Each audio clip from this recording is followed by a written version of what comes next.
إنما يأمركم بالسوء والفحشاء وأن تقولوا على الله ما لا تعلمون। শয়তান তোমাকে অর্ডার দেয় হলো খারাপ কাজের জন্য, ফাহিশা কাজের জন্য। আমার বন্ধুগণ, শয়তান খারাপ কাজের জন্য তোমাকে প্রমোট করবে, তোমাকে উৎসাহ দেবে, ওই দিকে তুমি যাবে না। হারাম খাবার তুমি খাবে না, হারাম কাজে তুমি যাবে না, মিথ্যা সাক্ষী তুমি দেবে না, মিথ্যা কথা তুমি বলবে না, গীবত শিকায়েত করবে না। এই পৃথিবীতে একজন মানুষের মুখে একটা মিথ্যা কথা জীবনে বের হয় না, অথচ সেই মহান ব্যক্তি একজন রাষ্ট্রপতি ছিলেন, একজন ইমাম ছিলেন, একজন বিচারপতি ছিলেন, একজন যোদ্ধা ছিলেন, একজন ফাইটার ছিলেন, একজন বড় সমরনায়ক ছিলেন, প্রতিরক্ষার মূল দায়িত্ব পালন করেছেন। এত কাজ তিনি তারা জীবনে বাস্তবায়ন করেছেন, কিন্তু বাস্তবায়ন করার জন্য একটা মিথ্যা কথারও প্রয়োজন তার জীবনে হয় নাই। তিনি হচ্ছেন মুহাম্মদ সাল্লাল্লাহু। এখন আমি যদি প্রশ্ন করি, আমার দেশে কৃষক, শ্রমিক, এরপরে কৃষক, শ্রমিক, সাধারণ জনতা, শিক্ষক, রাজনীতিবিদ, নেতা, ইমাম, মুয়াজ্জিন, যত পেশার লোক আছে, এর মধ্যে সবচেয়ে বেশি মিথ্যা কথা বলে কারা? আমি কিন্তু কই নাই, আপনারা কিন্তু বলতেছেন, আমি কিন্তু বলি নাই। এই কথা কি বুঝতেছেন আপনারা? আমার বন্ধুগণ,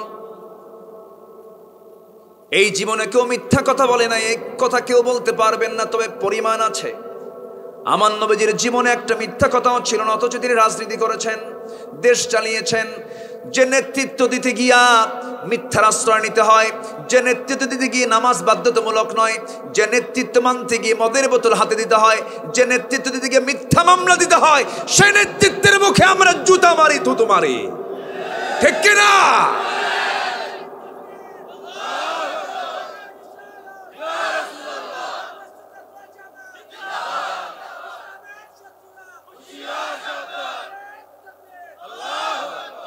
আল্লাহ কবুল করুন, আল্লাহ কবুল করুন, আল্লাহ কবুল করুন।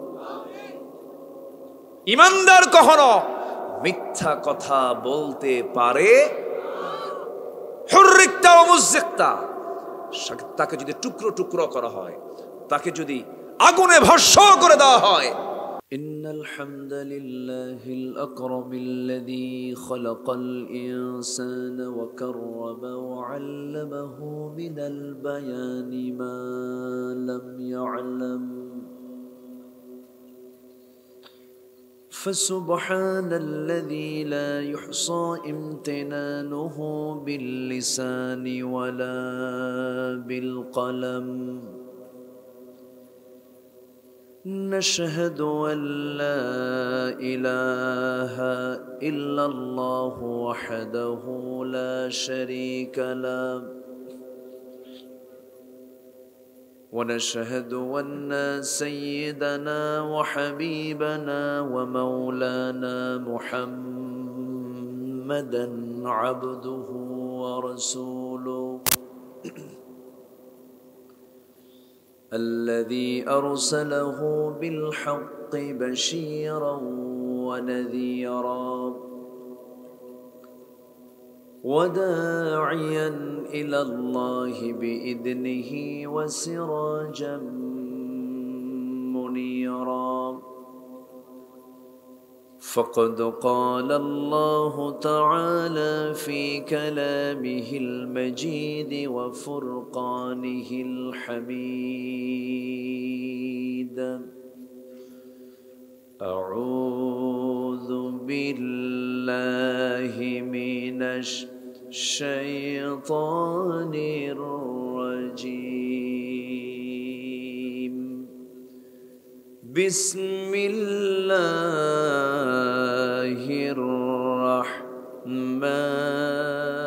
الرحمن الرحيم.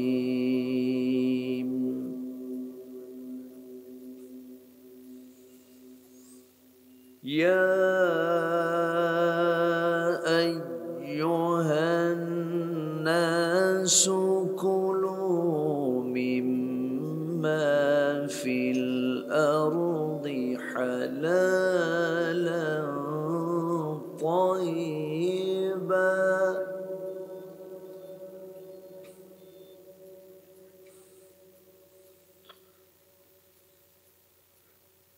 ولا تتبعوا خطوات الشيطان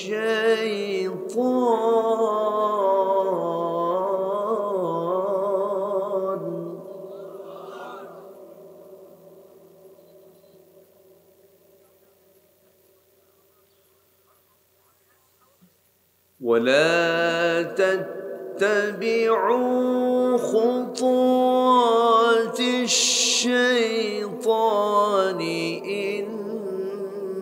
إنه لكم عدو مبين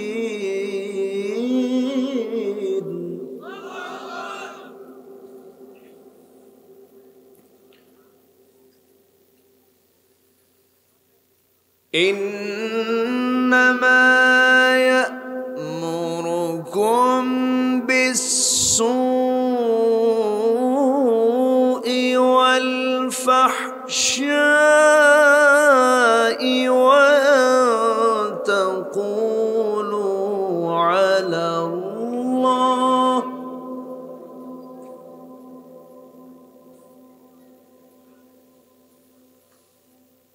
وأن تقولوا على الله ما لا تعلمون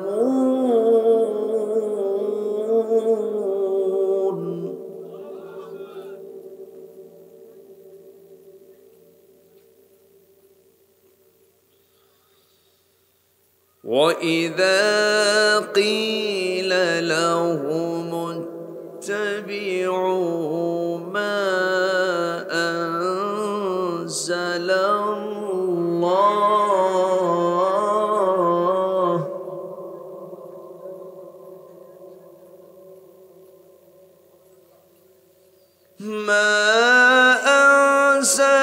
الله قالوا بل نتبع ما ألفينا عليه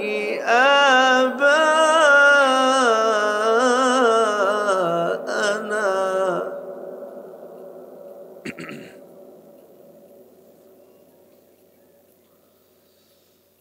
أولو كان آباؤهم لا يعقلون شيئا ولا يهتدون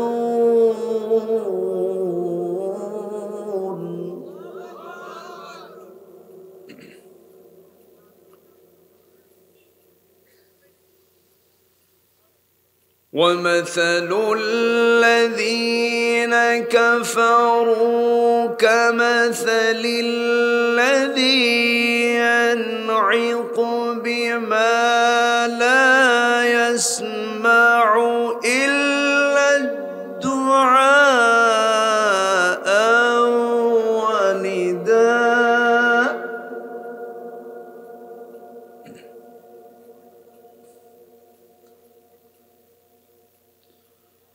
صم بكم عمي فهم لا يعقلون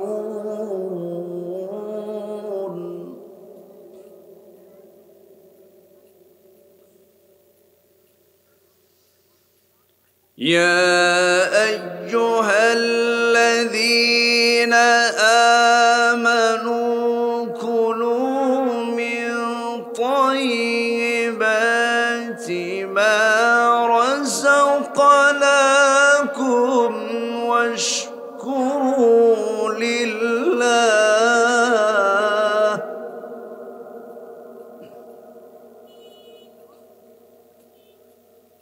واشكروا لله إن كنتم إياه تعبدون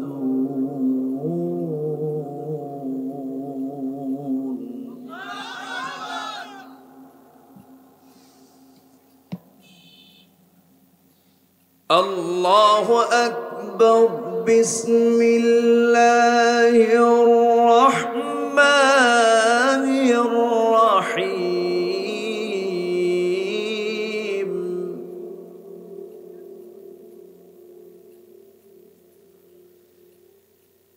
إن الله وملائكته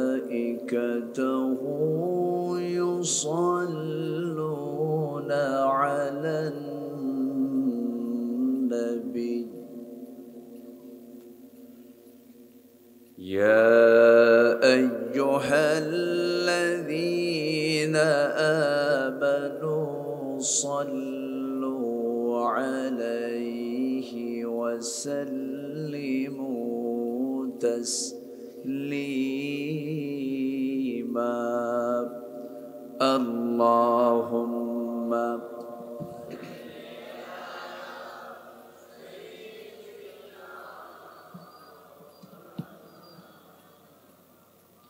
وعلى آل سيدنا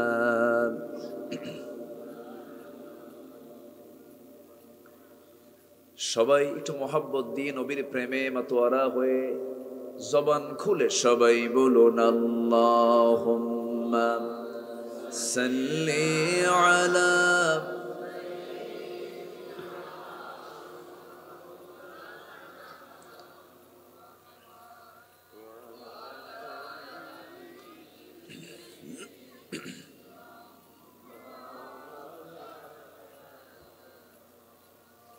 তায়েফের কথা ভেবে কাঁদে শুধু দুনয়ন এমন দরদি পেতে কাঁদে মন অনুক্ষণ কাঁদে মন অনুক্ষণ ওহুদে দাতাহারা আহমদ যখন লৌহ মাখা কিয়ামতে উঠবে তখন জিহাদ না করে কিভাবে দেখাবে তুমি চাঁদ চেহারা রূপে ওয়াতুল আল্লাহুম্মা সাল্লি আলা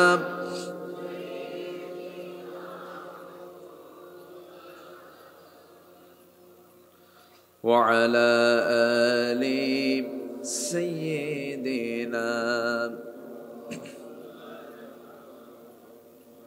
সবাই বলুন বালাগাল উলা বিকামালিহি কাশাফাত তুজা বিজামালিহি হাসানাত জামিউ খিসালিহি সাল্লু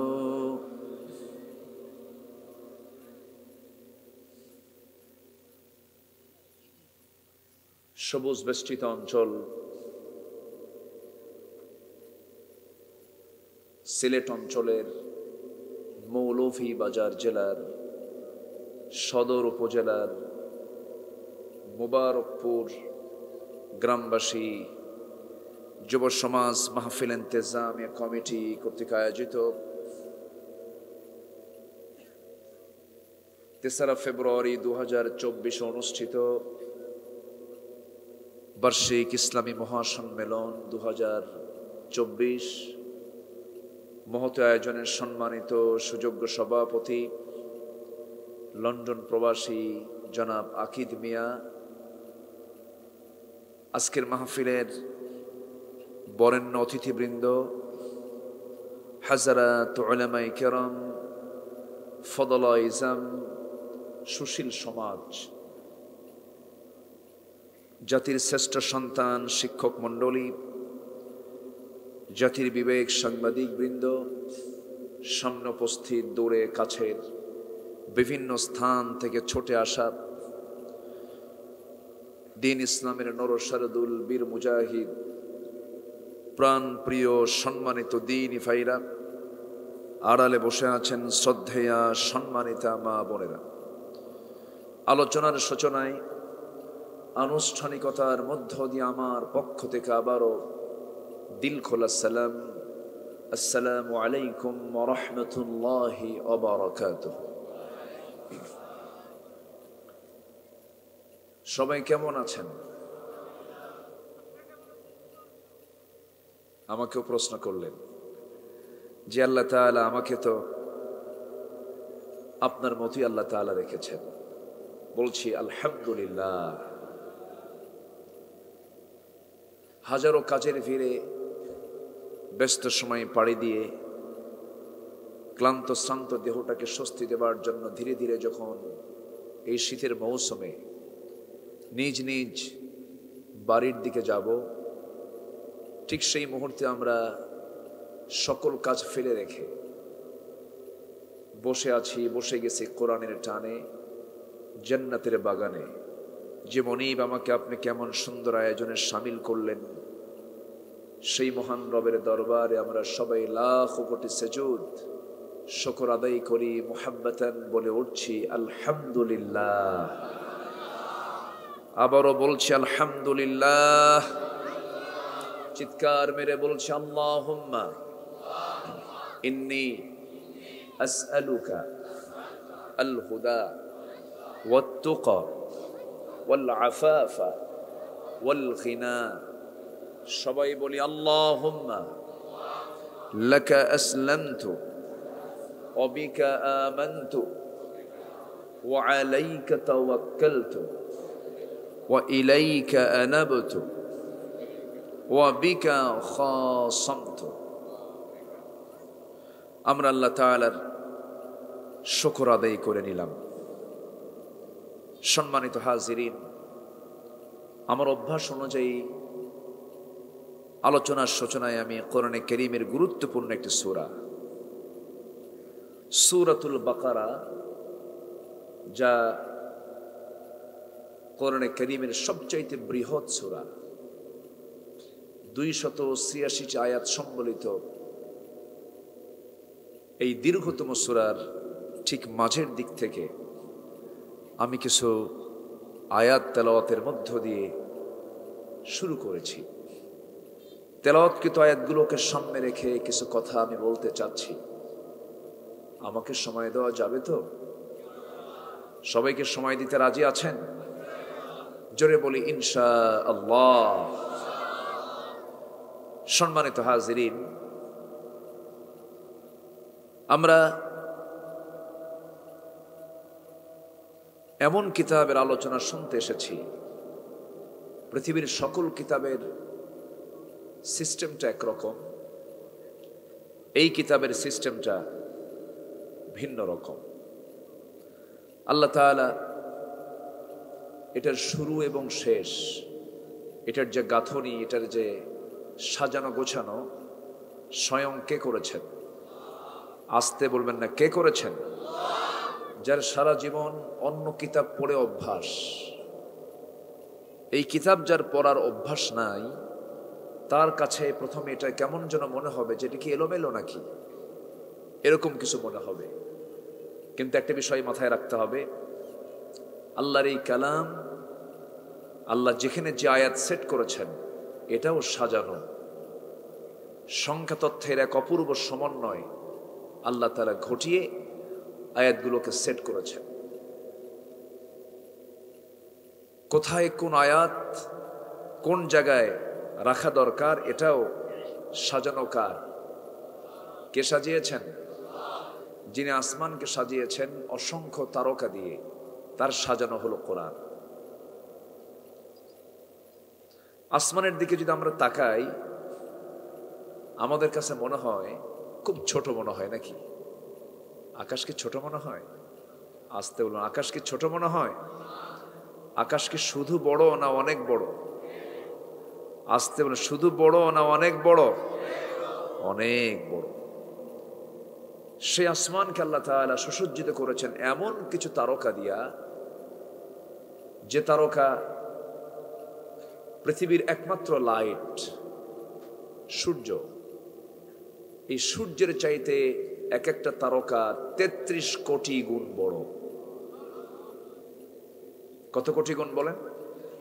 33 কোটি গুণ বড় হলো এক একটা তারকা। তাহলে মহাশূন্যে ঝুলন্ত তারকা কি একটা দুইটা না, অসংখ্য, কোটি কোটি, যা আমরা জোনাকির মতো দেখতে পাই, যেন জোনাকি জ্বলতেছে এরকম দেখতে পাই, কিন্তু সূর্যের চাইতে কত গুণ বড়। Betelgeuse, supernova, Adhara, Proxima Centauri, এই সমস্ত তারকাগুলো সূর্যের চেয়েও কোটি কোটি গুণ বড়। তাহলে একটা আকাশকে সাজিয়েছেন অসংখ্য তারকা দিয়ে, তিনি কে? আল্লাহ রাব্বুল আলামিন বলেন, وَلَقَدْ زَيَّنَّا السَّمَاءَ الدُّنْيَا بِمَصَابِيحَ وَجَعَلْنَاهَا رُجُومًا لِلشَّيَاطِينِ وَأَعْتَدْنَا لَهُمْ عَذَابَ السَّعِيرِ। জোরে বলুন আল্লাহু আকবার। তিনি সেই মহান রব যিনি আকাশকে অসংখ্য তারকারাজি দিয়ে সুসজ্জিত করেছেন, এমন সুন্দর করে সাজানো গোছানো এই আসমান এই জমিন।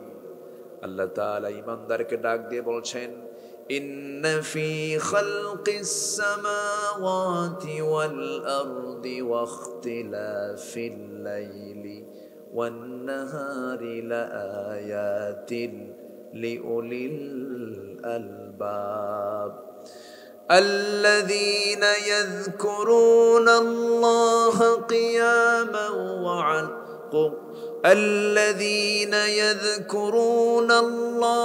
قياما وقعودا وعلى جنوبهم ويتفكرون في خلق السماوات والأرض ربنا ما خلقت هذا باطلا سبحانك فقنا عذاب النار।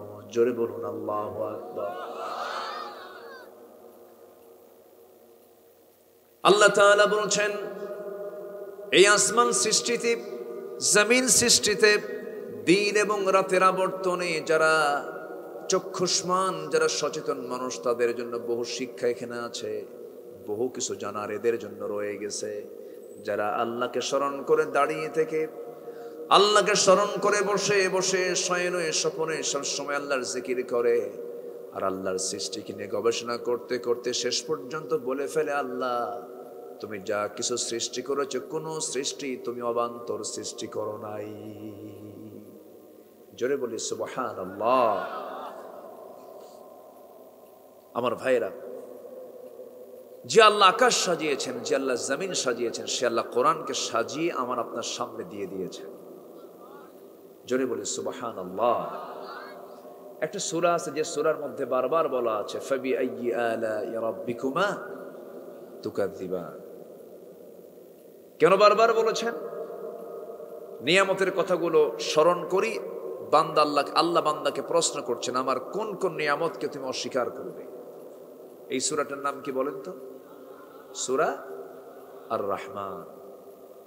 যারা পারেন ঠোঁট মিলিয়ে বলুন, আর রহমান আল্লামাল কুরআন খালাকাল ইনসানা আল্লামাহুল বায়ান। তিনি সেই রহমান যিনি বান্দাকে দয়া করে কোরআন শিক্ষা দিয়েছেন। রহমান তো পৃথিবীর কেউ হবে না, রহিম তো কেউ হবে না। রহমান হওয়ার একমাত্র যোগ্যতা কার?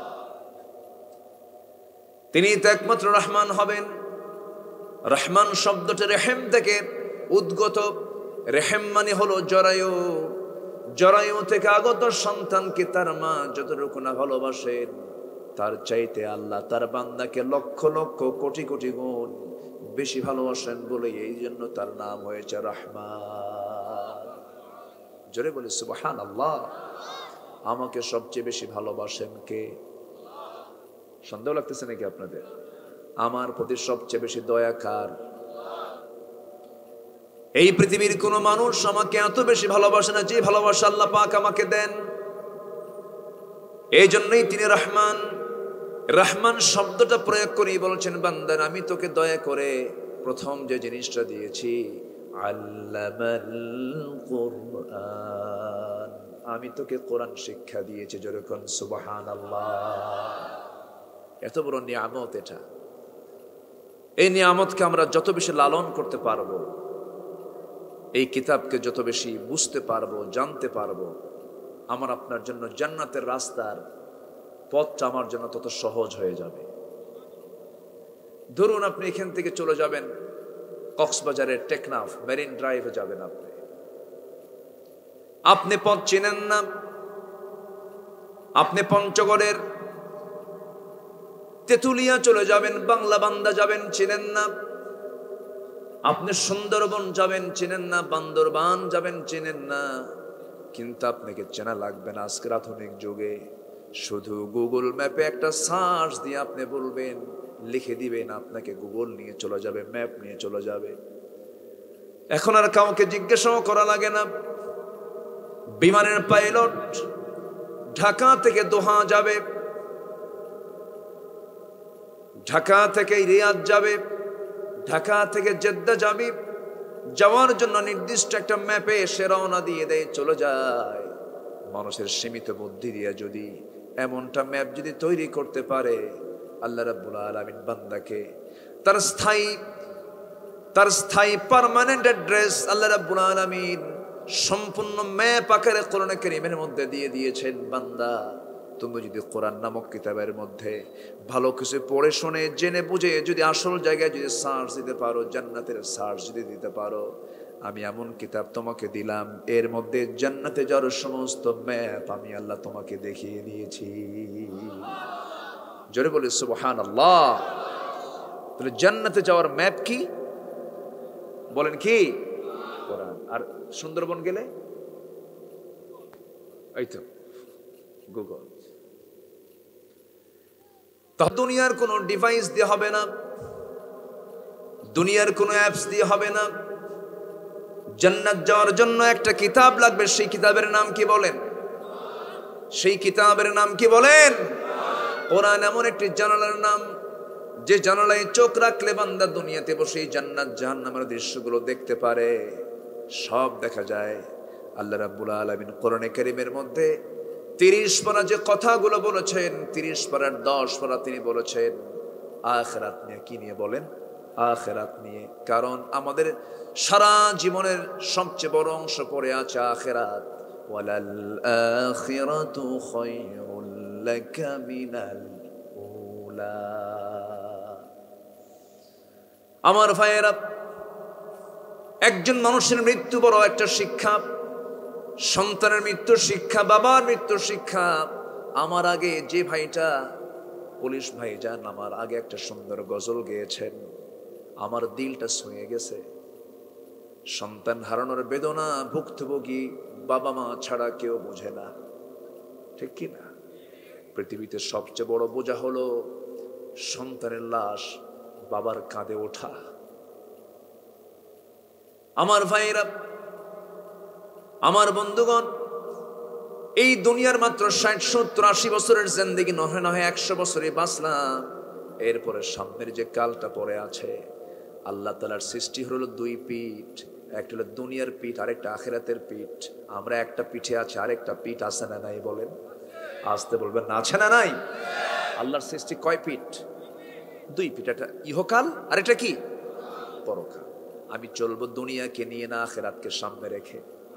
বলেন, ইহকাল নিয়ে, ইহকালকে টার্গেট নিয়ে চলবো না আখিরাতকে টার্গেট নিয়ে চলবো? আখিরাতকে। যদি আখিরাতকে টার্গেট নিয়ে চলি, দুনিয়াটাও চলে যাবে, আখিরাতও চলে যাবে। শুধু দুনিয়া যদি টার্গেট করি, দুনিয়াটা পার হবে, কিন্তু আখিরাত তো পার হবে না। সে আখিরাতকে টার্গেট করার জন্য কি পদ্ধতি, কি সিস্টেম সব শিখিয়ে দিয়েছেন আমার আল্লাহ কোন কিতাবে। শুনবেন আলোচনাগুলো? কারো কোনো কষ্ট হচ্ছে না তো? বলি আলহামদুলিল্লাহ, জোরে বলি আলহামদুলিল্লাহ। আমাকে একটু ইঙ্গিত দেওয়া হয়েছে, হুজুর আপনি একটু হালাল হারাম নিয়ে কিছু কথা বলবেন। আমাকে একটু বলা হয়েছে, আল হালালু বাইয়িন ওয়াল হারামু বাইয়িন। হালালটাও স্পষ্ট, হারামটাও স্পষ্ট। অস্পষ্ট কোনো কিছু আল্লাহ তাআলা এই কিতাবে রাখেননি।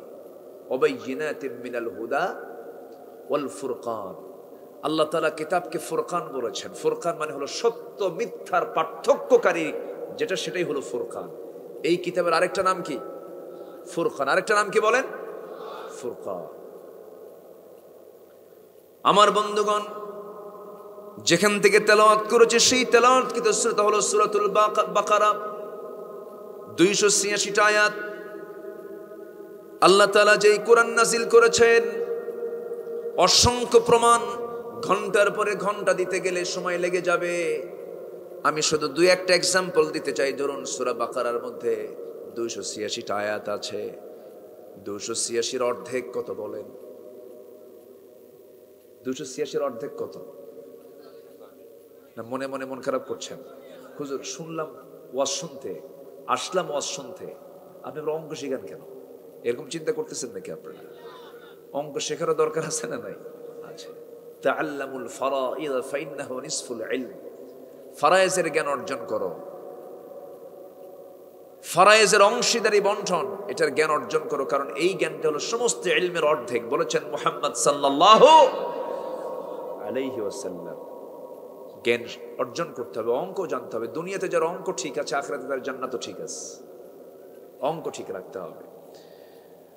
286-র অর্ধেক হলো 143। কোরআনের যে আয়াতের সেটিং, এটা যে আল্লাহ তাআলা সুন্দর করে সাজিয়েছেন, তার একটা নমুনা আমি দিয়েই আমি মূল আয়াতের দিকে চলে যাচ্ছি।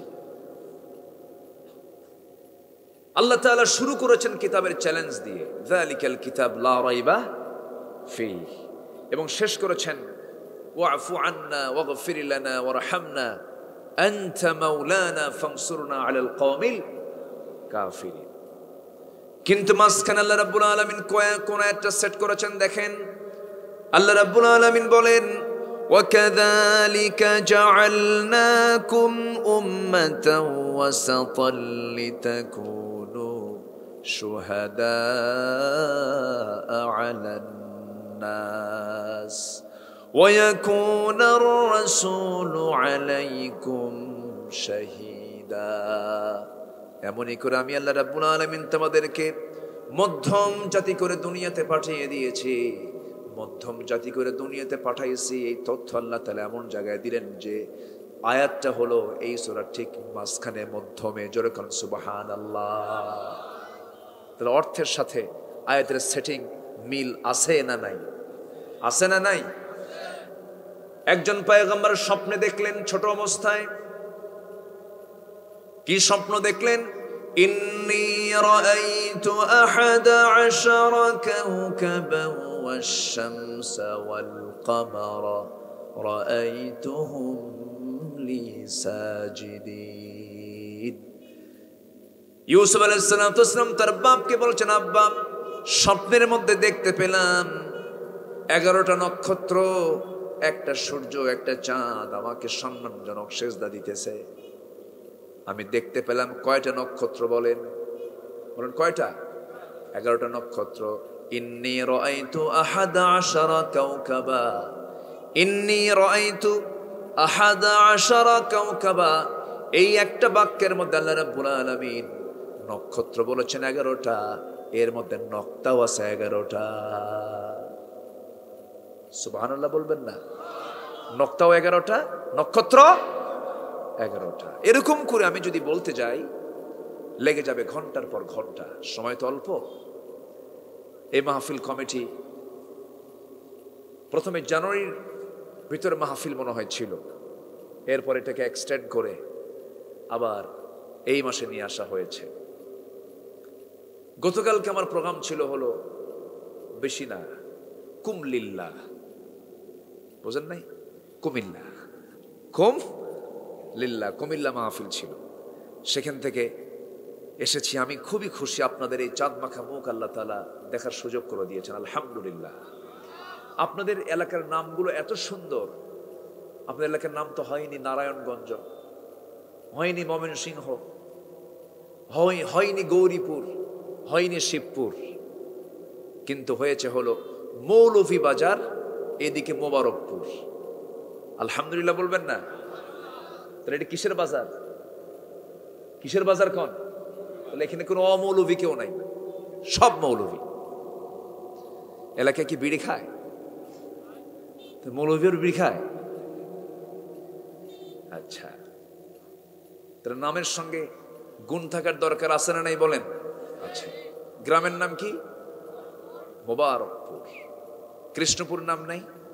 বলেন কৃষ্ণপুর নামের নাম আছে না?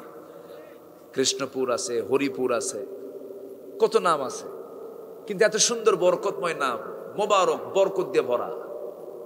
আল্লাহ কবুল করুন, জোরে বলি আল্লাহুম্মা আমিন। সম্মানিত ভাইরা, কোরআনে যা বলা আছে সব কার কথা? এর মধ্যে কি কোনো ব্যক্তির কথা আছে? তিনি কোরআনটা রচনা করেছেন যিনি আসমান সাজিয়েছেন, জমিন সাজিয়েছেন, সাবআতু আবহুর, ৭ সমুদ্র সাজিয়েছেন। স্থলভাগ আর কত বড়, জলভাগ তারা যদি ছোট না বড়? আরো বড়। 3টা জায়গায় গেলে আমার কাছে খুব অসহায় লাগে, অসহায় বোধ হয়। একটা হলো আমি যখন সমুদ্রের সামনে যখন দাঁড়াই, এর ভয়ঙ্কর ঢেউ যখন আমার কানে আসে, নিজেকে খুব অসহায় লাগে। আরেকটা হলো বড় বড় পাহাড় যখন চোখের সামনে ভাসে, অসহায় লাগে। আর আরেকটা সময় হলো যখন বিমানের সিটে যখন বসে যখন নিচের দিকে তাকাই, অথবা মেঘমালার দিকে যখন তাকাই, ইউরিকুমুল বারকা খাউফা ওয়া তামআন ওয়া ইউনশিস সাহাবা সিকাল। তিনি সেই মহান প্রভু যিনি তোমাদের জন্য জমিন থেকে উত্থিত করেন ঘন ভারী মেঘমালা। আল্লাহু আকবার বলেন। এগুলো যখন দেখি তখন নিজেকে খুব অসহায় লাগে। আল্লাহ তুমি কত বড়, এত কিছু বিশাল সৃষ্টি, এর মাঝে আমি মানুষ, ক্ষুদ্র একটা মাখলুক। তার অহংকার দেখছেন? অহংকারটা কি? ভাবে আমি একখান মাল, তুমি কিছুই না, তুমি কিছুই হতে পারো নাই। বেশি না, তোমাকে অকেজো করার জন্য একটু লুজ মোশন দিতে হবে, একটু ডায়রিয়া হলেই যে শক্তির বড়াই করো, 7-8 বার টয়লেট কাম সারলেই বউরে চিনতে পারবে না। বউরে খুব আম্মা আসসালামু আলাইকুম, হুঁশ থাকবে না, কিচ্ছু না মানুষ। সে মানুষ অহংকার আছে না নাই বলেন তো? আসতে বলবেন না, আছে না নাই? অহংকার আসে কখন জানেন? যখন ব্যক্তিটা কোরআন থেকে দূরে থাকে। আমি আমার ব্যক্তিগত জীবনে আমি ট্রিটমেন্ট করে, আমার নফসের উপরে, আমার জীবনের উপর আমি চিকিৎসা করে আমি এটা দেখেছি, যখনই কোনো ব্যক্তি কোরআন থেকে একটু দূরে সরে যাবে, কোরআন তেলাওয়াত থেকে, কোরআনের চর্চা থেকে, কোরআনের স্টাডি থেকে যখন একটু সরে দাঁড়াবে, শয়তান সেই মুহূর্তে অ্যাটাক করে বসবে। কথা ক্লিয়ার? তাহলে শয়তান তাড়ানোর মাধ্যম কি বলেন? বলেন কি? কোরআনটা নিয়ে আমার সাথে থাকবো, জোরে বলি ইনশাআল্লাহ। এর তেলাওয়াত, এর কিরাআত, এর দিরাসাত, এর তাদাব্বুর, এর স্টাডি, এটাকে পড়া, জানা, সর্বক্ষণ যদি এটা নিয়ে থাকি তাহলে শয়তান আমার কাছে আসার সুযোগ পাবে না, আমার কাছে আসার সুযোগ পাবে না। আমরা এই জন্য কোরআনটাকে বেশি করে পড়বো, জোরে বলি ইনশাআল্লাহ, আর জোরে বলি ইনশাআল্লাহ। আমার ভাইয়েরা, আল্লাহ রাব্বুল আলামিন এখানে সূরাতুল বাকারার 168 নম্বর থেকে আমি তেলাওয়াত দিয়ে শুরু করেছি, 172 পর্যন্ত আমি তেলাওয়াত করেছি। এখানে ইয়া আইয়ুহান নাস দিয়ে শুরু করা হয়েছে, শেষের আয়াতে ইয়া আইয়ুহাল্লাযীনা আমানু সম্বোধন করা হয়েছে। আল্লাহ পাক সুন্দর করে বলেছেন, ও বান্দা তুমি খাবে। আল্লাহ কি কোথাও কি বলেছেন তুমি কম খাও? কোথাও বলেছেন? মানুষ কি কয়? কম খাও, কয় না? ডাক্তার কি বলে? কম খাও। আমরা তো ছোট, আমাদের কলিজা ছোট, তো এই জন্য আমরা বলি কম খাই, কম খাও। কিন্তু আল্লাহ কি কোথাও বলেছেন কম খাও? কোথাও বলেন, একটা জায়গাও পাবেন না। আল্লাহ তাআলার কথার হিকমতটা কত সুন্দর। কুলু ওয়াশরাবু ওয়ালা তুসরিফু, খাও পান করো কিন্তু কখনো অপচয় করো না।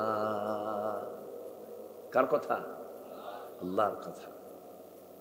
এখন আল্লাহ রাব্বুল আলামিন খেতে বলছেন, কি খেতে বলছেন? ইয়া আইয়ুহান নাসু কুলু মিম্মা ফিল আরদি হালালান তাইয়িবান ওয়া লা তাত্তাবিউ খুতুওয়াতিশ শাইতান ইন্নাহু লাকুম আদুউম মুবিন। إنما يأمركم بالسوء والفحشاء وأن تقولوا على الله ما لا تعلمون। জোরে বলুন আল্লাহু আকবার।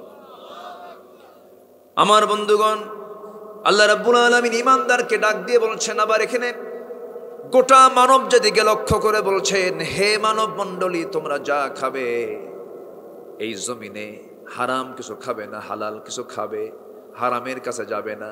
হালালান তাইয়্যিবা, হালাল এবং পবিত্র, হালাল এবং পবিত্র। মদ পাক না নাপাক?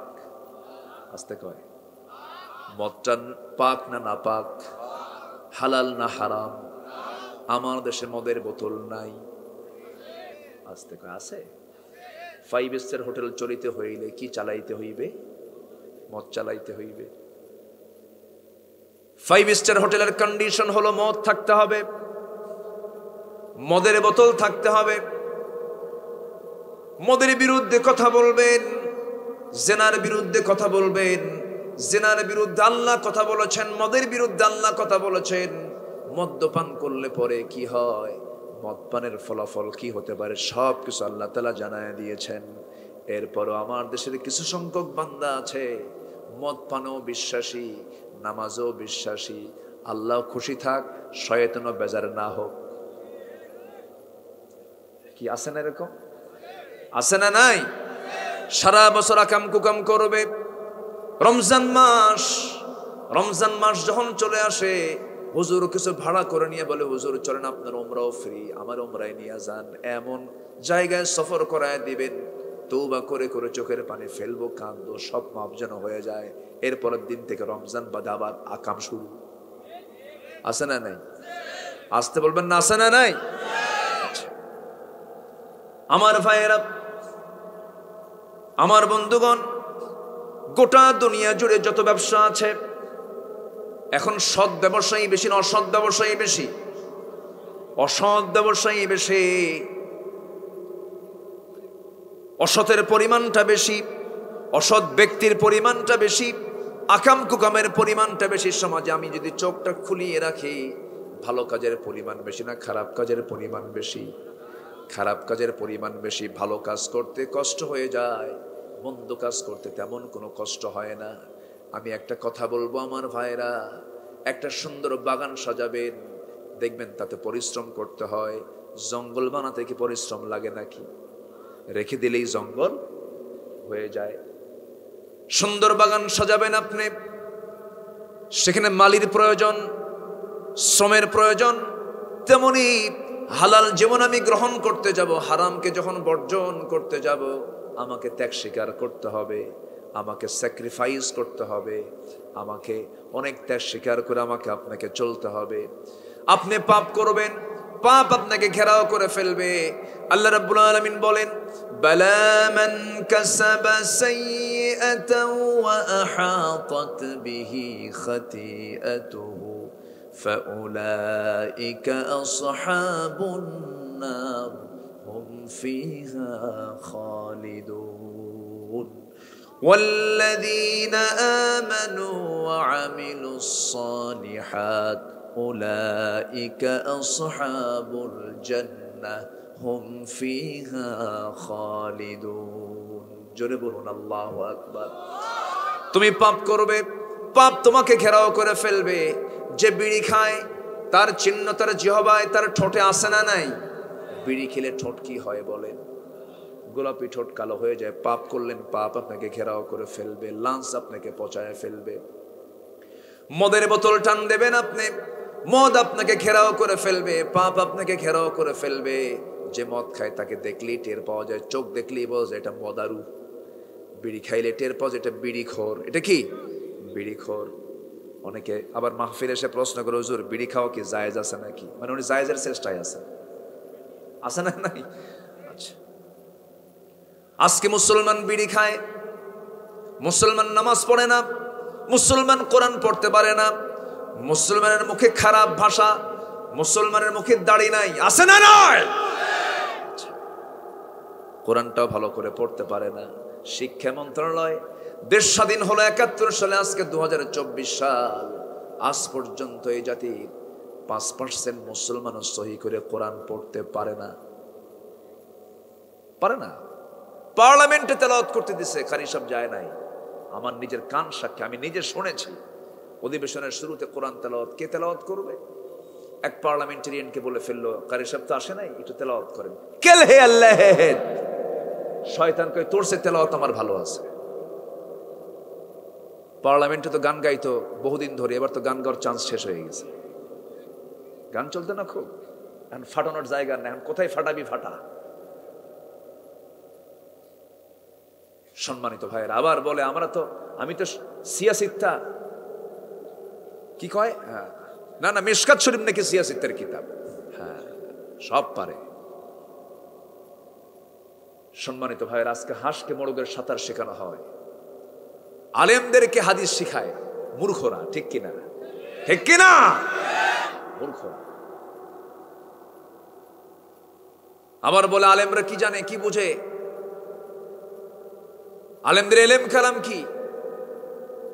আবার ওইদিকে বলে আগামীকাল ঈদুল আজহার জানাজা নামাজ, খুব বুঝে। কষ্ট পাচ্ছেন নাকি? কষ্ট পাচ্ছেন নাকি? তবে একটা কথা বলি, ইমামদের ইমাম আবু হানিফা রহমতুল্লাহ আলাইহি ৮ বছর জেলখানায় থেকে মৃত্যু হয়েছে কোথায়? জেলখানায়। ইমাম ইবনু তাইমিয়া রাহিমাহুল্লাহ দামেস্কের জেলখানায়, দামেস্কের জেলখানায় যখন তাকে জেলবন্দি করে রাখা হলো, জেল সুপার মহোদয় এসে কান্দে আর বলে, হুজুর আপনার প্রতি অমানবিক আচরণ, আমার চোখের পানি আমি আটকাতে পারতেছি না, কিন্তু হুজুর একটা প্রশ্ন করি, কি আমরা তো হুকুমের গোলাম, আমাদের কিছু করার আছে? ইমাম ইবনে তাইমিয়া বললেন, জেলার চোখের পানি ফেলে ফেলে কান্দ, তোমাদের মতো লোক থাকার কারণে জালিমরা জুলুম করার সুযোগ পায়। কান্দা লাভ নাই, আল্লাহর কাছে জবাব দিতে হবে। বাগদাদের জেলখানায় আহমদ ইবনে হাম্বলকে আটকে রেখেছে জালিম শাসক, মুসলিম নামের কলঙ্ক এগুলো। আবু হানিফাকে জেলখানায় মেরেছে বাদশাহ মনসুর, জালিম নামের কলঙ্ক, মুসলিম নামের কলঙ্ক, ঠিক কিনা? কিন্তু যুগে যুগে যারা সাক্ষী হয়ে রেখে গেছেন তারা কিন্তু ইমানের উপরই টিকে ছিলেন, সব বাদ দিয়ে দিয়েছেন, ঠিক কিনা বলেন? ইমানটাকে টিকে রেখেছেন। কষ্ট পাচ্ছেন? কথা বলি একটু, আমাকে বলতে দিচ্ছেন তো নাকি? জোরে বলি ইনশাআল্লাহ। আল্লাহর কসম, আমি কারো প্রতি ক্ষিপ্র হয়ে উগ্রতা দেখিয়ে উগ্রপন্থ অবলম্বন করে কথা বলছি না, কিন্তু ইসলাম নিয়ে, কোরআন নিয়ে, আলেম সমাজ নিয়ে, দিন নিয়ে বাজে কথা বলবেন, জিহবা টেনে ছিড়ব আমরা। এই ক্ষেত্রে কোনো আপোষ করা যাবে না। আমার নবীজির ঘর ছিল তরবারি দিয়ে ভরা, নবীজির ফার্নিচার ছিল ঘরের হলো তরবারি, লৌহ বর্ম, হেলমেট, এটা ছিল নবীর ঘরের ফার্নিচার। আর আমরা আমাদের ঘরে ফার্নিচার বানাইছিল কুত্তার ঠ্যাং, বিলাই ঠ্যাং। কোথায় আমাদের সেই শৌর্যবীর্যের ইতিহাস? সব বলে গেছে আমরা। সম্মানিত ভাইয়েরা, মদ খাওয়া কি বলেন? আজ মদ খাওয়া কি? মদ হলো সমস্ত পাপের মা, সমস্ত পাপের মা। আল খামরু উম্মুল খাবাইস, সমস্ত পাপের মা হলো মদ। কিন্তু সেই মদ আজকে অ্যাভেলেবেল। বোট ক্লাবে যান, নাইট ক্লাবে যান, এক চালেমের তালিকা পাবেন না কাদের নাম আছে সেখানে, সবাই ভালো করে জানেন, ঠিক কিনা? আকাম কুকাম গুলো করে বেড়ায়, মদ যে সমস্ত পাপের মা। একটা উদাহরণ দিলে স্পষ্ট হয়ে যাবে। কোন এক আল্লাহওয়ালা কোন একটা নগরে বসবাস করতেন। সেই নগরে বসবাস করতে একজন জেনাকারিনী নারী, পতিতা নারীর বসবাস ছিল। অসংখ্য পুরুষের যৌবন নষ্ট করে ফেলেছে। এই মহিলা একদিন চিন্তা করলো, এই যে বড় আল্লাহওয়ালা, এই নগরের একজন বড় আল্লাহওয়ালা লোকটা আছে, দেখি কি ফুসলানো যায় কিনা। টেকনিক করে, কৌশল করে একদিন ঘরের মধ্যে তুলে ফেলে দিয়েছে। তুলে ফেলে বলছে, ও আল্লাহর ওলি, আমি জানি তুমি আল্লাহওয়ালা মানুষ, কিন্তু আমি তোমাকে আজকে ধরে ফেলেছি। তুমি যদি আমার এই তিনটা কথার যে কোনো একটা কথা না মানো, এমন চিল্লান দেব, গোটা শহরের সমস্ত মানুষ ডেকে আনবো, তোমাকে আমি জিল্লতির মধ্যে ফেলে দেব। নচেত তোমার এই তিনটা কথার যে কোনো একটা কথা শুনতে হবে। নাম্বার 1, আমার সঙ্গে তোমার জেনা করতে হবে। নাম্বার 2, এই যে মদের বোতলে এক ঢোক মদ খেতে হবে। নাম্বার 3, সামনে একটা শিশু আছে, এই শিশুকে হত্যা করতে হবে। যে কোনো একটা পথ তোমার বেছে নিতে হবে। তুমি কি করবে বলো? আল্লাহওয়ালা চিন্তা করতেছে, খুন তো করাই যাবে না, বড় মারাত্মক গুনাহ। জেনা করলে তো ইমানই থাকবে না। মদ খাওয়া হারাম, কিন্তু দেখি এটা তো অন্তত দেখি মদ খেয়ে কোনো মতো পার পাওয়া যায় কিনা। উনি ভাবলেন মদ খেয়ে পার পাওয়া যায় কিনা, কিন্তু মদের বোতল যখন মুখে নিয়েছেন, মদ খেলে তাল না মাতাল, আজ থেকে তাল না মাতাল, হুশ না বেহুশ? বেহুশ। মদ খাওয়ার পরে একটা মানুষ যখন মাতাল হয়ে যায়, বোন না কে, বউ না কে, মেয়ে কোন, এটা আমার বোন হয় না, মা হয় না, কি হয়, কোনো সেন্স থাকে না। মাদক সেবন হয়ে গেল। মদের বোতল নিয়ে যখন এক ঢোক মেরে দিয়েছে, মাতাল হয়ে গেছে, জেনাও হয়ে গেছে, খুনও হয়ে গেছে। আমার বন্ধুগণ, মদ আছে যেখানে, জেনা আছে সেখানে, জেনা আছে যেখানে, খুন আছে সেখানে। War, women and wine. জাহালিয়াতের যুগের মানুষেরা 3W, ওয়ার যুদ্ধ, ওয়াইন মদ, ওমেন নারী, এই তিনটা নিয়েই তারা ব্যস্ত থাকতো। আজকের দুনিয়ার ব্যস্ততাও কি তিনটার বাইরে না তিনটার ভিতরে? তিনটার ভিতরে। আজকে গোটা দুনিয়া জুড়ে যত ব্যবসা আছে, এর মধ্যে কিছু ব্যবসার জরিপ আমি আপনাকে দিচ্ছি। যেমন মাদক ব্যবসা। এই মাদক ব্যবসা বিশ্বব্যাপী মদের বিক্রির পরিমাণ হলো $1600 বিলিয়ন। $1600 বিলিয়ন। অস্ত্র ব্যবসা, অবৈধ অস্ত্র, বিশ্বব্যাপী অস্ত্র বাণিজ্য বছরে হয় হলো $100 বিলিয়ন। পতিতাবৃত্তি, এই পতিতা বাণিজ্যের মূল্য বার্ষিক প্রায় $400 বিলিয়ন। জুয়া কারবার, জুয়ার ব্যবসা বছরে বাণিজ্য প্রায় বিশ্বব্যাপী $110 billion. Computer games, free fire, PUBG, এই ছেলেরা দেখছে না, দেখেন নখ দৌড়ে দেখায়, এগুলোও কিন্তু অবৈধ কারবার। এই কম্পিউটার গেমসের ব্যবসা বার্ষিক বিশ্বব্যাপী প্রায় $54 বিলিয়ন। সব মিলে মাদক, মদ, অস্ত্র, পতিতা, জুয়া, সোনা, কম্পিউটার গেমস বাণিজ্যের বার্ষিক বাজার মূল্য হলো $2685 বিলিয়ন। তো এই যে কাজগুলো যারা করছে, এরা কি কখনো ইসলাম চায়? আসতে কয়, তারা কি ইসলাম চায়? আমরা কি চাই না? আসতে আমরা কি চাই না? তাহলে পৃথিবীতে একটা শ্রেণী ব্যবসায়ী আছে, বিভিন্ন গবেষক আছে, বিভিন্ন গ্রুপের লোক আছে যারা ইসলামকে চায় না। আর মুসলমান হতে হলে মুসলমানকে কি চাইতে হবে? ইসলাম চাইতে হবে। আমরা কি সবাই চাই? তাহলে একটা পক্ষ চাবে না, একটা পক্ষ চাবে। এখানে টক্কর আছে না নাই? এখানে সংঘর্ষ আছে না নাই? এখানে একটা ধাক্কাধাক্কি আছে না নাই? এখানে একটা মুজাহাদা, জিহাদ আছে না নাই? আছে। আমার নবীজি ঠিক এগুলোর মুখোমুখি হয়েছেন বদরে। আবু জেহেল কয়, মুহাম্মদ, মদ তো আমার কাছে পানির চেয়েও প্রিয়, জেনা তো আমার প্রিয় কাজ, মদের বোতল তো ছাড়তেই পারবো না, জেনার কারবার তো বন্ধ করতেই পারবো না, জুয়া তো কোনো কথাই না, সুদ তো আছেই, সুদ তো ব্যবসার মতো। আবু জেহেল বলতো, আমার দেশে তো কোনো সুদ টুদ নাই। আসতে কয়, মৌলভীবাজারে সুদ আছে? এলাকায় সুদ আছে? তাহলে মোবারকপুর নাম হলো কেন? খাবেন, আমি এমনি বলতেছি তো। আচ্ছা তাহলে এখন বলেন এই সুদের সমস্যা এটা কি মোবারকপুরের সমস্যা শুধু না, জাতীয় সমস্যা? ব্যাস, আমি এটাই আসবো লাইনে, জাতীয় সমস্যা। তাহলে আমাকে সাবজেক্ট আজকে দেওয়া হয়েছে, হুজুর হালাল এবং হারাম নিয়ে ওয়াজ করবেন। এখন আমি যে মদ নিয়ে কথা বলতেছি, তারপরে সুদ নিয়ে কথা বলতেছি, অনেকের গায়ে কেটে সহ্য হবে? আসতে কয়, অনেকের গায়ে কি সহ্য হবে? হবে না। আচ্ছা বোনের সম্পত্তি মেরে খাওয়া কি সুন্নতে মুআক্কাদা? আচ্ছা বোনের সম্পত্তি মেরে খাওয়া মানুষ আমার দেশে কম না বেশি? আসতে কম, কম না বেশি? হাজী সাহেব হজ করতে যায়, হজ টজ করে আসে, কপাল কালো বানায়, বোনকে সম্পদ বুঝায় দেয় না। এগুলো বললেই তো আমরা দোষী হয়ে যাই। বোনকে সম্পদ বুঝায় দেয় না, অথচ লিযযাকারি মিসলু হাযযিল উনসাইন, সূরা নিসার 11 নম্বর আয়াত দেখবেন আল্লাহ তাআলা মেয়ের সম্পত্তি আগে বুঝায় দিতে বলেছেন। আগে মেয়েকে বুঝায় দাও, বোনকে বুঝায় দাও, এরপরে ভাইরা হিসাব করে নাও, বোনকে আগে বিদায় দিয়ে দাও। বোনকে তো দেয় না, বোনের সম্পত্তিগুলো ভাইরা সব ভাগ করে নিয়া এক যুগ ধরে ধান আবাদ করে খায়, পুকুর আবাদ করে খায়, পুকুরের মাছ বিক্রি করে হজে যায়। দেখছেন আছে না এরকম?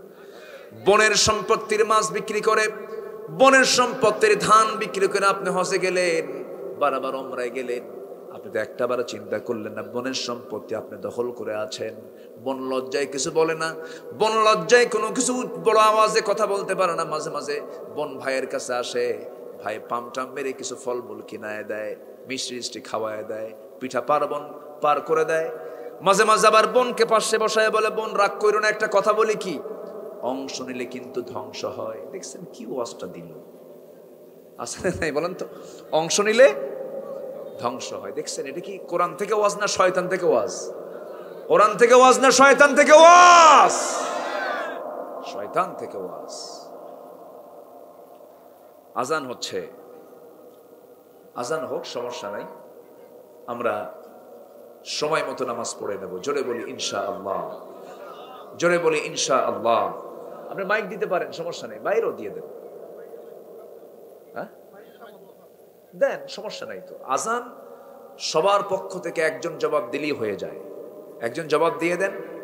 অনেক মা বোন কিন্তু আলোচনা শুনতেছেন, শুনতেছেন, আলোচনা শুনতেছে, কারো আলোচনা ব্যাঘাত হোক, আমরা তা করবো কেন? আজান হচ্ছে, আজানের জবাব যদি সবার মানে ইর মতো, জানাজা নামাজে কি সবাই যেতে পারে? কিন্তু জানাজা নামাজ হওয়ার দরকার আছে না নাই? সামাজিকভাবে যেরকম একটা দায়িত্ব, সবাই যদি নাও যায় কোনো গুনাহ হবে না। আজানের জবাবটা এরকমই, সবার মধ্য থেকে দু একজন দিলি হয়ে যাবে। তো আসুন আমি আবার আলোচনার দিকে ফিরে যাচ্ছি। তাহলে আমার সাবজেক্ট আজকে এমন দেওয়া হয়েছে যে সাবজেক্টের মধ্যে কোনো রস নাই। কি নাই? রস নাই, কিন্তু মানলে কিন্তু অনেক তৃপ্তি। মানলে তৃপ্তি আছে না নাই? সোজা কথা একটা বলে দিই, সেটা হলো আপনি হারামকে না বলবেন, আল্লাহ জাহান্নামকে না বলবেন। আমার কথা ক্লিয়ার? আপনি হালালকে হ্যাঁ বলবেন, আল্লাহ তাআলা জান্নাতকে হ্যাঁ বলে দিবেন। জোরে বলে সুবহানাল্লাহ। আমরা হারামকে কি বলবো? বলেন, হারামকে আমরা কি বলবো? না। আল্লাহ জাহান্নামকে না বলবেন। আমি হালালকে হ্যাঁ বলবো, আল্লাহ আমার জন্য জান্নাতকে হ্যাঁ বলে দিবেন। একদম সোজা কথা, এর মধ্যে আর কোনো বুঝানোর মতো আর সহজ পন্থা আমি তো আর খুঁজে পাচ্ছি না। আমরা যেখানে হারাম দেখব সেখান থেকে নিজেকে দূরে রাখবো। প্রশ্ন করতে যাব না এটা কেন হারাম হলো, প্রশ্ন করতে যাব না এটা কেন আমি করব। আল্লাহ যা বলেছেন তাতে কোনো প্রশ্ন করা যাবে না, কারণ আল্লাহ জানেন বান্দার কোন কাজে কল্যাণ, কোন কাজে অকল্যাণ। আবার কিছু কিছু নাস্তিকের বাচ্চারা আছে, দেখবেন পেঁচ লাগানোর জন্য বিভিন্ন জটিল জটিল প্রশ্ন করে। একদিন আমাকে একজন প্রশ্ন করছে, হুজুর আপনি বলেছেন, আল্লাহ পাক কোরআনেও বলে দিয়েছেন, এই আয়াতের কিছু পরে আল্লাহ তাআলা বলছে ইন্নামা হাররামা আলাইকুমুল মাইতাতা ওয়াদ-দামা ওয়া লাহমাল খিনজির। সূরা বাকারার 73 নম্বর আয়াত, 173 নম্বর আয়াতে বলছেন আল্লাহ তাআলা হারাম করেছেন মৃত প্রাণী। কি প্রাণী? মৃত প্রাণী, ওয়াদ-দামা রক্ত, ওয়া লাহমাল খিনজির শুয়োরের মাংস, শূকরের মাংস হারাম করেছেন। হুজুর মৃত প্রাণী যদি হারাম হয়, মাছ আপনি মরা কিনে খান কেন? দেখছেন প্রশ্নের সাইজ দেখছেন? মাছটা কি আমরা মরা মাছ বেশি খাই না তাজা মাছ বেশি খাই? বলেন বাজার থেকে যে মাছটা কিনে আনি কি মরা মাছ বেশি না তাজা মাছ বেশি? ওই যে ছোট ছোট মাছ যেগুলো, কি মাছ এগুলোকে বলে? হ্যাঁ, ছোট্ট ছোট্ট মাছ যেটা কাসকি। হ্যাঁ এই তো, আমি এটাই শুনতে চাচ্ছিলাম যে কে বলবে এটা। হ্যাঁ এখন বলেন, যদি এখন মরা মাছ খাওয়া জায়েজ না হয়, তাহলে এই কাসকি কি খাওয়া জায়েজ আছে? তাহলে কেমনে মরা প্রাণী খাওয়া যাবে না? দেখেন প্রশ্ন, মানে প্রশ্নটা এমন বেকায়দায় করছে, ভাবতেছে মনে হয় ফায়সালা নাই। ফায়সালা আছে না নাই? আচ্ছা, আরেকদিন একটা মাহফিলে আমাকে প্রশ্ন করেছে, হুজুর জান্নাতের মধ্যে পায়খানা নাই, পেশাবখানা নাই, এটা কেমনে সম্ভব? দেখছেন কি চিন্তা ওর, ওর জান্নাতে যাও পেশাব করার খুব শখ, অথচ সে তার মায়ের জগতে ছিল, মার পেটের জগতে ছিল, মার রুহের জগতেও তার পেশাব পায়খানা লাগে নাই। মার পেটের কাছে, মার পেটিতে এসেছে 10 মাস ছিল, সেখানেও কি পেশাব পায়খানা লাগছে? দরকার হয়েছে? তোর চোখের সামনে তুই দেখতেছিস যে আমার মার পেটে আমি ছিলাম, আমার সন্তানরা ছিল, তাদের পেশাব পায়খানা করা লাগলো না। আল্লাহ যদি মার পেটে যদি পেশাব পায়খানা মুক্ত রেখে যদি তাকে রাখতে পারেন, আল্লাহকে জান্নাতের মধ্যে রাখতে পারেন না? আসতে বলবেন না পারেন না? আবার কিছু অযৌক্তিক প্রশ্ন করে। সেদিন এক যুবক আমাকে প্রশ্ন করছে, হুজুর একটা প্রশ্ন করি, কি একটা মেয়ের সাথে আমার খুব সম্পর্ক ছিল, প্রায় 2 বছর, খুব মোহাব্বত ছিল হুজুর। মাসখানেক আগে সে আমাকে ছেড়ে চলে গেছে। হুজুর সে যে আমাকে ফাঁকি দিল, ওর কি গুনাহ হবে না? ফোনে আমাকে প্রশ্ন করতে বললাম, ফোনে প্রশ্ন করলেন কিন্তু সামনে আয়। আজকে রুচিরও কিন্তু একটা পরিবর্তন হয়ে গেছে, মানসিকতাও কিন্তু একটা পরিবর্তন হয়ে গেছে। এক স্বামী রেখে 1000 পুরুষের সঙ্গে জেনা করে এমন পুরুষ মহিলা আছে না নাই? আসতে বলবেন না আছে না নাই? এটা হালাল না হারাম? যেটা হারাম সেটা কি কল্যাণ না অকল্যাণ? এটাও বলবো আমি। কেন অকল্যাণ, কি ক্ষতি, তার শারীরিক কি ক্ষতি হতে পারে, ইসলামে বক্তব্য আছে না নাই? আচ্ছা, তাহলে আমি আগে প্রথমে যাই মাছে, বলবো কথাগুলো বলবো।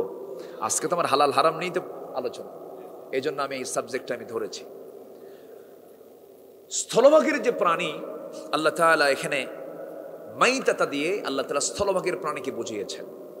স্থলভাগের যে প্রাণীগুলো আছে, এই প্রাণীগুলো অক্সিজেন গ্রহণ করে, কার্বন ডাই অক্সাইড ছেড়ে দেয়।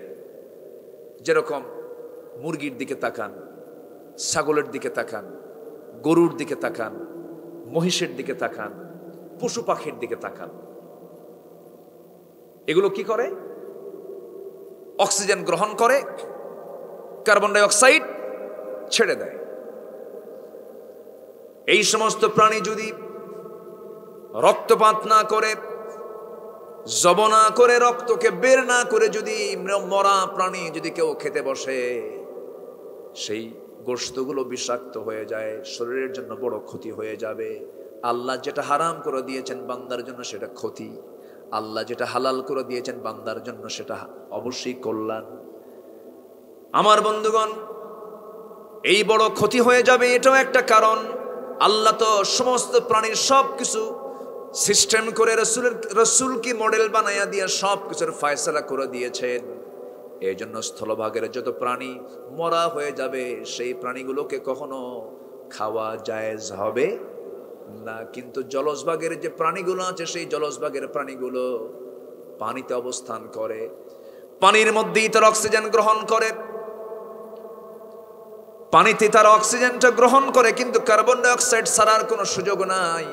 ওই প্রাণী যদি মারাও যায়, ওই প্রাণীটার রক্ত প্রবাহ করার কোনো দরকার নাই, রক্ত শরীর থেকে বের করার কোনো প্রয়োজন হয় না, তেমন কোনো ক্ষতি বান্দার দেহের জন্য হবে না। এই জন্য মরা প্রাণী যদি জলজ ভাগের হয়, সেটাকে জায়েজ করে দিয়েছেন তিনি কে? আসতে বলবেন না তিনি কে? আল্লাহ তাআলা। আমার ভাইয়েরা, অনেক কথা, কথার তো কোনো শেষ নাই। একটু মনোযোগ দিয়ে কথাগুলো শুনবেন। মোটামুটি আমি একটা আইডিয়ার মধ্যে দিয়েছি সবার ভিতরে। হারাম কোনো পন্থা অবলম্বন করব না, হারাম কোনো কাজ করব না, হারাম কোনো খাবার মুখের মধ্যে নেব না, হালাল পন্থা জীবন যাপন করব। আল্লাহ তাআলা বলছেন হালাল এই জমিনে যখন তুমি খাবে, হালালান তাইয়্যিবা, পবিত্র হালাল জিনিস তুমি খাবে। আর কখনো তুমি ওয়ালা তাত্তাবিউ খুতুওয়াতিশ শাইতান, শয়তানের পদাঙ্ক অনুসরণ করবে না, কারণ শয়তান তোমার প্রকাশ্য দুশমন। সে কি তোমাকে অর্ডার দেয়, ইন্নামা ইয়া'মুরুকুম বিস-সুই ওয়াল ফাহশা ওয়া আন তাকুলু আলাল্লাহি মা লা তা'লামুন। শয়তান তোমাকে অর্ডার দেয় হলো খারাপ কাজের জন্য, ফাহশা কাজের জন্য। আমার বন্ধুগণ, শয়তান খারাপ কাজের জন্য তোমাকে প্রমোট করবে, তোমাকে উৎসাহ দেবে, ওই দিকে তুমি যাবে না। হারাম খাবার তুমি খাবে না, হারাম কাজে তুমি যাবে না, মিথ্যা সাক্ষী তুমি দেবে না, মিথ্যা কথা তুমি বলবে না, গীবত শিকায়েত করবে না। এই পৃথিবীতে একজন মানুষের মুখে একটা মিথ্যা কথা জীবনে বের হয় না, অথচ সেই মহান ব্যক্তি একজন রাষ্ট্রপতি ছিলেন, একজন ইমাম ছিলেন, একজন বিচারপতি ছিলেন, একজন যোদ্ধা ছিলেন, একজন ফাইটার ছিলেন, একজন বড় সমরনায়ক ছিলেন, প্রতিরক্ষার মূল দায়িত্ব পালন করেছেন। এত কাজ তিনি তারা জীবনে বাস্তবায়ন করেছেন, কিন্তু বাস্তবায়ন করার জন্য একটা মিথ্যা কথারও প্রয়োজন তার জীবনে হয় নাই। তিনি হচ্ছেন মুহাম্মদ সাল্লাল্লাহু। এখন আমি যদি প্রশ্ন করি, আমার দেশে কৃষক, শ্রমিক, এরপরে কৃষক, শ্রমিক, সাধারণ জনতা, শিক্ষক, রাজনীতিবিদ, নেতা, ইমাম, মুয়াজ্জিন, যত পেশার লোক আছে, এর মধ্যে সবচেয়ে বেশি মিথ্যা কথা বলে কারা? আমি কিন্তু কই নাই, আপনারা কিন্তু বলতেছেন, আমি কিন্তু বলি নাই। এই কথা কি বুঝতেছেন আপনারা? আমার বন্ধুগণ, এই জীবনে কেউ মিথ্যা কথা বলে না, এই কথা কেউ বলতে পারবেন না, তবে পরিমাণ আছে। আমার নবীজির জীবনে একটা মিথ্যা কথাও ছিল না, অথচ তিনি রাজনীতি করেছেন, দেশ চালিয়েছেন। যে নেতৃত্ব দিতে গিয়া মিথ্যার আশ্রয় নিতে হয়, যে নেতৃত্ব দিতে গিয়ে নামাজ বাধ্যতামূলক নয়, যে নেতৃত্ব মানতে গিয়ে মদের বোতল হাতে দিতে হয়, যে নেতৃত্ব দিতে গিয়ে মিথ্যা মামলা দিতে হয়, সেই নেতৃত্বের মুখে আমরা জুতা মারি, থুতু মারি, ঠিক কিনা?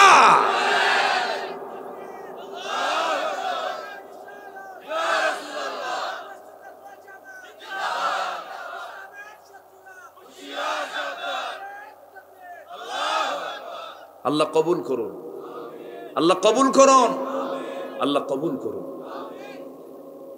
ইমানদার কখনো মিথ্যা কথা বলতে পারে, হুররিকতা ওয়া মুযিকতা, তাকে যদি টুকরো টুকরো করা হয়, তাকে যদি আগুনে ভস্ম করে দেওয়া হয়, মিথ্যার কাছে যাবে না সে। কিন্তু আজকে আমার দেশের মানুষ সবচেয়ে মিথ্যা কথা কম কয় না বেশি কয়? কম কয় না বেশি কয়? বেশি কয়। সম্মানিত ভাইয়েরা, মিথ্যা বলা কি হালাল না হারাম? হারাম। আমার বন্ধুগণ, সময় খুবই অল্প, আজান হয়ে গেছে, আর কিছু সময় আমি আপনাকে দিয়ে যেতে চাই। একটু কান লাগাবেন এতক্ষণের আলোচনায়। আমি আপনাকে যে বিষয়টা বুঝালাম, সবার আগে আমরা শিখবো কি বলেন? আসতে বলেন, কি শিখবো আমরা? কোরআন। কোরআনটা এমন একটা ম্যাপের নাম, এই ম্যাপ দেখে আমি কোথায় চলে যাব বলেন? বলেন কোথায় চলে যাব? জান্নাতে। আর কোরআনটা এমন একটা কিতাবের নাম, জান্নাত এবং জাহান্নামের দৃশ্য এই কিতাবের মধ্যে পাওয়া যায়। এই জন্য কিতাবটা খুলবো, দেখবো কোনটা হালাল কোনটা হারাম, বেছে বেছে আমি বের করে ফেলবো, সব কিছু আমি বের করে ফেলবো। কোরআন তো কঠিন কোনো কিতাব নয়, এটা শুধু আলেমদের জন্য আসে নাই, হাফেজদের জন্য আসে নাই, হুদাল লিন্নাস, সব মানুষের জন্য হেদায়েত। যেরকম সুবহানাল্লাহ, সবাই পড়বে এই কিতাব। এটাকে জটিল মনে করা যাবে না, জটিল মনে করলে ভুল ভাববেন আপনি। এটা আমার জন্য ব্যালেন্স করে দিয়েছেন কে? আল্লাহ তাআলা। ওয়া হামালাহাল, আল্লাহ তাআলা আমার আপনার জন্য এটা সহজ করে দিয়েছেন, আমার জন্য বন্ধু সুলভ করে দিয়েছেন। বন্ধু সুলভ মানে জাস্ট আমার জন্য ইজি করে দিয়েছেন। যেরকম সুবহানাল্লাহ, সহজ করে দিয়েছেন। তিনি কে? আল্লাহ তাআলা। আমরা পড়বো, 5 বছরের বাচ্চা 30 পারা কোরআন মুখস্থ করে। কয় বছরের বাচ্চা? 5 বছর। আমার বন্ধুগণ, একটু কান লাগাবেন, মনোযোগ দিয়ে কথাগুলো শুনবেন। আমি আপনি দুনিয়া থেকে বিদায় নিয়ে নেব, কেউ বাঁচার জন্য আসি নাই। একটু মন খুলে দিল খুলে একটা কথা ভাববেন, এই দুনিয়া ছেড়ে আমি যখন চলে যাব, নতুন কোন আমল করার সুযোগ আমার আছে নাকি? আসতে বলবেন না, আছে নাকি? কেউ নতুন কোন আমল করার সুযোগ পাবো না। আখিরাতের চিন্তা সবার আগে আনতে হবে। 4 জন খলিফা আমরা নাম শুনেছি। 1 নম্বর খলিফা আবু বকর। আখিরাতের কি চিন্তা তার মধ্যে কাজ করেছে?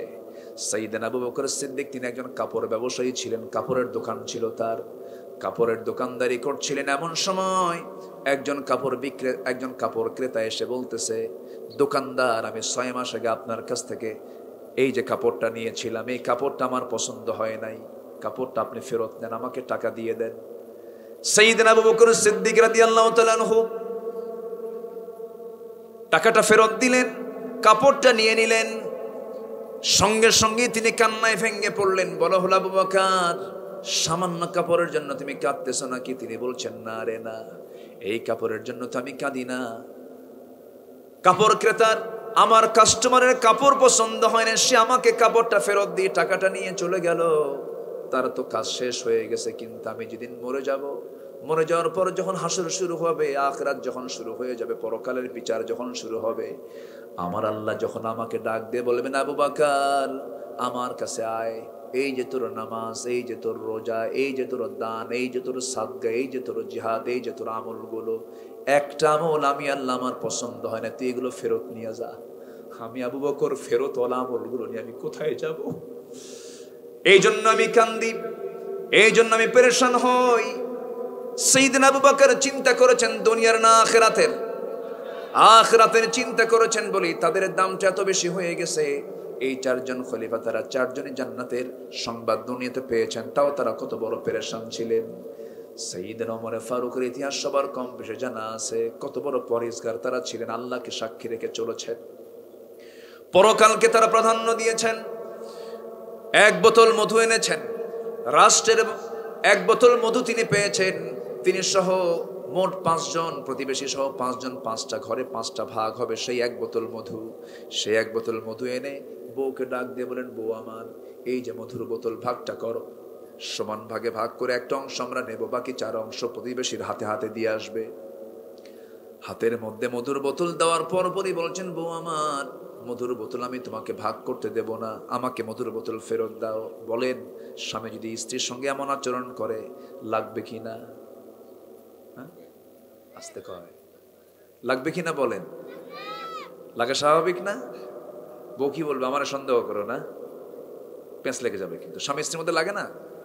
আসতে কয়, এ লাগে কিনা বলেন? বাচ্চারাও কয় লাগে, তোমাদের কি লাগবে আবার? স্বামী স্ত্রী নয় বলতে পারবো, আর কেমনে বললো? জোশে কইছে, লাগে। না লাগলে তো মোহব্বত জন্মবে না, স্বামী স্ত্রীর মধ্যে একটু কম বেশি হবেই। কারণ মেয়েরা সোজা হাড়ে না বাঁকা হাড়ে? সোজা হাড়ে না বাঁকা হাড়ে? বাঁকা হাড়ে সৃষ্টি করেছেন, বলেছেন মুহাম্মদ সাল্লাল্লাহু। মেয়েরা কথা কম বলে না বেশি বলে? বেশি বলে। পুরুষরা কথা কম বলে মেয়েদের তুলনায়। জরিপে আসছে, পুরুষ মানুষ সারাদিন কথা বলে 2000 শব্দ, মেয়েরা বলে 5000 শব্দ। দেখছেন, সুবহানাল্লাহ কইছে।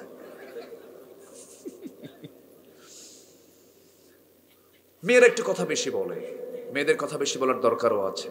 কারণ সন্তান লালন পালন করে বাবা না মা? বলেন, বাবা না মা? সন্তানের সঙ্গে কথা বলতে হয় কম না বেশি? বলেন, কম না বেশি? এক কথা একবার বলে না বারবার বলে? বাবা কান্দো না, মা কান্দো না, বারবার বলে না? কোলে নেয়, আদর করে, বসে উঠে হাঁটে, কতবার মা ধৈর্যের পরিচয় দিয়ে বারবার কথা বলে। আর এই দায়িত্ব যদি মা না পালন করে, যদি বাপ পালন করতো, বলেন আপনি কয়বার বলবেন আব্বা থামো, আব্বা থামো? কয়বার বলবেন? 3-4 বার বলার পর আর পারবেন না, মারবেন এক ঠেক না, এক আসার মাইরা শেষ। এই জন্য আল্লাহ তাআলা জানেন যে কারে কোন যোগ্যতা দিতে হবে। মেয়েদের কথা বলা এটা একটা যোগ্যতা, তারা কথা বলবে বেশি। বেগুন কিনে নিয়ে গেছেন বাড়িতে বাজার থেকে, বেগুনটা পচা, বেগুনের মধ্যে পোকা, এটা আপনি বোঝেন না, কারণ বেগুনের পোকা তো ধরা কঠিন। বেগুন বটিতে নিয়ে কুটতে নিয়ে যদি দেখে বেগুন পোকাওয়ালা, ওই যে শুরু হবে বেগুনের তফসিল 3 ঘন্টা। আমি কি ভুল বলতেছি? এটা নেচার, আল্লাহ তাআলা তাদেরকে এরকম করে বানিয়েছেন। এটা মাথায় পুরুষের রাখতে হবে, পুরুষের মাথায় এটা রাখতে হবে যে তারা এরকম, আমাকে ওই রকম করে চলতে হবে। আমার নবীজির সঙ্গেও যে লাগে নাই তা না। আম্মা জান আয়েশা একদিন বলতেছেন, ইয়া রাসূলুল্লাহ, আপনার বিরুদ্ধে আমার বিচার আছে। চিন্তা করছেন আপনি? আমার নবীজি বলেন, বিচারক তাহলে কাকে ডাকবো? ওমরকে ডাকি। কেন ওমরে ডাক দিলে হবে না? মানে ওমরের নাম শুনলে আবার ভয় করে। তাহলে কাকে ডাক দেবো? আব্বাকে ডাক দেব। ভাবছে আমার আব্বা তো আমার পক্ষে আসবে। ঠিক আছে, তোমার আব্বাকে ডাকতেছে। যখন শুনছেন যে তার মেয়ে নবীর বিরুদ্ধে বিচার ডাকছেন, উনি কি ঠিক থাকার কথা? 2 হাতের কাপড় গোছায় নিয়া মারার মতো উদ্যত হয়ে দৌড়া এসে তার মেয়েকে মেরেই ফেলবেন তিনি। আমার নবীজির সামনে 2 হাত আগায় দিয়ে বলতেছে, বিচারক কি মারতে যায় আগে না বিচার করে আগে? আগে বিচার করো। থামায় দিলেন বিচারককে। বাবার মোশন দেখে তার মেয়ে আম্মা জান আয়েশা সিদ্দিকা তিনি দৌড় মেরে এসে নবীজির পিছনে দাঁড়ায় গেছে। রাসূল বললেন, বিচার চাইলে তুমি আবার আশ্রয় চাও আমার পিছে, এটা আবার কেমন কথা? বিচার কি আছে আর? বিচার শেষ। তাদের মধ্যে লাগতো, একটা নিয়ন্ত্রণ ছিল, একটা নিয়ম সীমারেখা ছিল। কিন্তু আজকের কিছু পারিবারিক জীবনে প্রায় আমাদের কাছে ফোন আসে, স্বামী মালয়েশিয়া, স্বামী ইউরোপে, বউ দেশে, ভিডিও ভিডিও কলে কথা বলতে বলতে লাগে মারামারি। এক পর্যায়ে তোরে রাখবই না, 100 তালাক। কত তালাক? তালাক 100 দিয়া কয়, যাহ তোর সঙ্গে আমার সংসার করার ইচ্ছা নাই। পরে ফোন আমাদের কাছে দিয়ে বলে, হুজুর কাম তো সারছে, কি সেঞ্চুরি মারছি। কি সেঞ্চুরি করছে হুজুর? তালাক মারছি। কতগুলো? 100 গেলে। এতগুলো কি তালাক হয়? কেন হুজুর? রাগ উঠছিল। এত তালাক দিলেন কেন? হুজুর ভুল হয়ে গেছে। রাগের মাথায় কি তালাক হয়? আচ্ছা, কেউ কি খুশি হয়ে তালাক দেয়? কে বউ রাগ করো না, আসো তোমারে না তালাক দিলাম, এরকম করে তালাক দেয় কেউ? আচ্ছা, তালাক কি খুশিতে হয় না রাগে হয়? বলেন, তালাক কি খুশি হয় না রাগে হয়? অসংখ্য পরিবার আছে এরকম, যারা এরকম তালাক দিয়ে সংসার করতেছে, কিন্তু জেনার সংসার হচ্ছে। আছে না? নয়? আচ্ছা, এটাও কি হালাল না হারাম? আমার সাবজেক্ট আজকে কি? হালাল হারাম। শেষের দিকে আস্তে আস্তে চলে যাচ্ছি আমি। তো স্বামী স্ত্রীর মধ্যে দ্বন্দ্ব লাগে। সাইয়েদনা ওমর ফারুক বললেন, বোতলটা আমার হাতে দাও। কিন্তু বউটার মন ভালো না খারাপ? খারাপ। তিনি কিচ্ছু বললেন না। মধুর বোতলটা হাতের মধ্যে নিয়ে প্রতিবেশীর একজনের কাছে গিয়ে বললেন, শোনো প্রতিবেশী, মধুর বোতলটা তোমার হাতে দিয়ে দিলাম, মধুর বোতল নিয়ে যাও, সুন্দর করে 5 ভাগে ভাগ করে আমাকে একটা অংশ দিয়ে দিবা, আর বাকি 4 অংশ তোমরা প্রতিবেশী সমান ভাগে ভাগ করে নিবা। মধুর বোতলের যে অংশ, সেই মধুর অংশটুকু হাতের মধ্যে নিয়ে এবার বউয়ের সামনে দাঁড়িয়ে বলছেন, বউ আমার, আমি তোমাকে যথেষ্ট ভালোবাসি, আমি তোমাকে ট্রাস্ট করি কমপ্লিটলি, আমি তোমাকে বিশ্বাস করি, কোনো সমস্যা নাই, আমি তোমাকে অনেক সম্মান করি, মহাব্বত করি, মর্যাদা দিই, কারণ আমি রাষ্ট্র চালাই, তুমি আমার পরিবার চালাও, আমার সন্তানদের লালন পালন করো। চিন্তা করো না আমার বউ, আমি তোমাকে সন্দেহ করে এই কাজটা করেছি, তা আমি করি নাই। কিন্তু মধুর বোতল আমি তোমার হাত থেকে এই জন্য নিলাম, মধুভাগের দায়িত্ব আমি যদি তোমাকেই দিয়ে দিতাম, তুমি মধুভাগ করতে সমান সমান করে, কিন্তু ওই মধুভাগের সময় মধু তো তরল জিনিস, তোমার হাতে কিছু, তোমার আঙ্গুলে কিছু, 2 ফোঁটা হোক 1 ফোঁটা হোক, এতটুকুন মধু তোমার বেশি লেগে যাবে, আমাদের ভাগে বেশি চলে আসবে। 2 ফোঁটা মধু আমাদের ভাগে বেশি আসুক, এটা চাই নাই মনে করে মধুভাগের দায়িত্ব দিয়েছি আমার প্রতিবেশীকে। যেরকম সুবহানাল্লাহ। এটাই হলো হালাল হারামের চিন্তা। কষ্ট হচ্ছে আপনাদের? আমার বন্ধুগণ, সাইয়েদনা আলী রাদিয়াল্লাহু তাআলা আনহু 4 নম্বর খলিফা। প্রচন্ড শীতকাল, রাতের বেলায় তেমন শীতের কাপড় তার গায়ে নাই, থরথর করে কাঁপতেছেন, কিন্তু এমন জায়গায় তিনি দাঁড়ানো যার পাশে হাজার হাজার কম্বল সেখানে সাজানো আছে, রাষ্ট্রের কম্বল। বলা হলো, সাইয়েদনা আলী, আপনি খলিফাতুল মুসলিমিন, এতগুলো কম্বল থাকার পর আপনি শীতে কাঁপেন কেন? একটা কম্বল আপনি গায়ে দেন, আপনি তো ভাগে একটা পাবেন। সাইয়েদনা আলী বলছেন, ও আমার ভাইয়েরা, একটা কম্বল আমি আমার ভাগে পাবো, কিন্তু ভাগ তো হয় নাই। বন্টনের আগে যদি কোনো কম্বল আমার গায়ে দিয়ে দেই, তোমরা কি আমাকে নিশ্চয়তা দিতে পারবে নাকি যে কম্বলটা আমি গায়ে আগেই দিয়ে দিলাম ভাগের আগে, সেই ভাগে আমার ওই কম্বলটা আসবে, তার গ্যারান্টি তোমরা কেউ দিতে পারবে নাকি? না। অতএব ভাগের আগে আমি কোনো কম্বল আমার গায়ে নেব না। সুবহানাল্লাহ বলবেন না? চিন্তাটা দুনিয়ার না আখিরাতের, হালাল হারামের চিন্তা তারা করেছেন।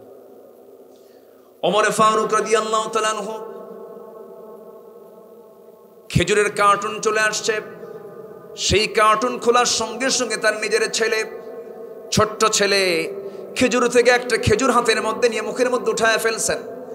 সাইয়েদনা ওমর ফারুক মুখের মধ্যে নখ ঢোকায় খেজুরটা টান মেরে বের করে কার্টুনের মধ্যে রেখে দিয়ে ছেলেকে বলছে, ধমক দিয়ে, যা তুই মায়ের কোলে চলে যা।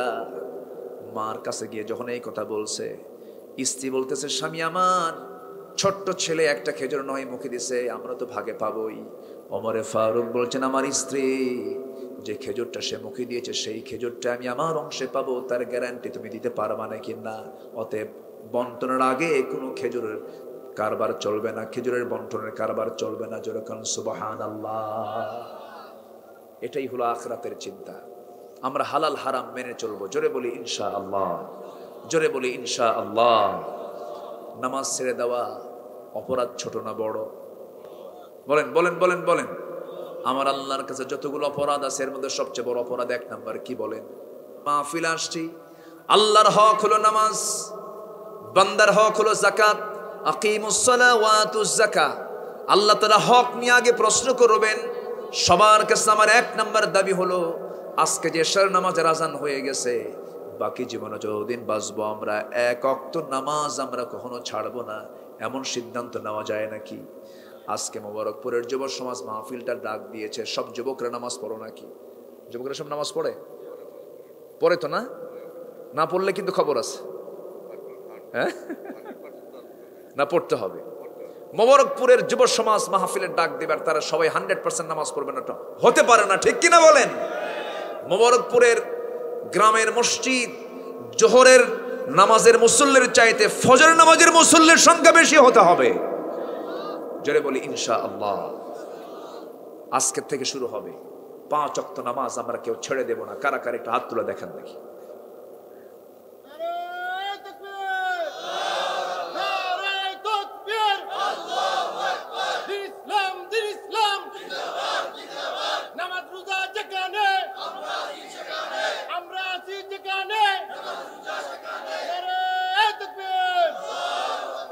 আল্লাহ সবাইকে নামাজি বানান। জোরে বলি আমিন, আরো জোরে আমিন। কষ্ট পেলেন নাকি? নামাজ পড়লে কে খুশি হন? নামাজ পড়লে কে খুশি হন? আল্লাহ। নামাজ আমার নবীর শেষ সাবজেক্ট ছিল, শেষ সেন্টেন্স ছিল, শেষ কথা ছিল নামাজ। সেই নামাজ আজকে আমার দেশে মাত্র 5% নামাজ পড়ে। নামাজ ছেড়ে দেওয়া সবচাইতে বড় অপরাধ, অথচ সেই দিকে কারো কোনো খেয়ালই নাই। প্রত্যেক মাতব্বরকে কিয়ামতের দিন প্রশ্ন করবেন কে? প্রত্যেক দোকান সমিতির সভাপতিকে জিজ্ঞাসা করবেন কে? আপনি দোকানদার মালিক সমিতির সভাপতি হয়েছেন, বাজার সমিতির সভাপতি হয়েছেন, আজান হলো, আপনার দোকানের শাটার কেন খোলা থাকে? জবাব দিতে হবে কার কাছে?